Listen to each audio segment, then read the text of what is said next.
آج کل لوگ فرسٹریشن کا شکار ہیں اور بہت زیادہ غصے میں آ جاتے ہیں اور بہت جلد غصے میں آ جاتے ہیں، حتیٰ کہ گھروں کے اندر شوہر اور بیوی کی لڑائی، بہن بھائیوں کی لڑائی، آپس میں اولادوں کی لڑائیاں ہوتی رہتی ہیں اور جھگڑے ہوتے رہتے ہیں، جو کہ بہت زیادہ پریشانی کا سبب ہوتے ہیں۔ تو ہر طرح کی لڑائی اور جھگڑا ختم کرنے کے لیے یہ وظیفہ بہت زیادہ طاقتور ہے۔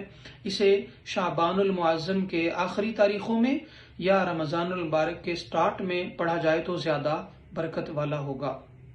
یہ وظیفہ اور آیت مبارکہ جو ہے یہ ہے پارہ نمبر 14 سورہ حجر آیت نمبر 47۔ آیت پڑھ کے سناتا ہوں۔ بسم اللہ الرحمن الرحیم وَنَزَعْنَا مَا فِي صُدُورِهِم مِّن غِلٍّ إِخْوَانًا عَلَى سُرُرٍ مُتَقَابِلِينَ۔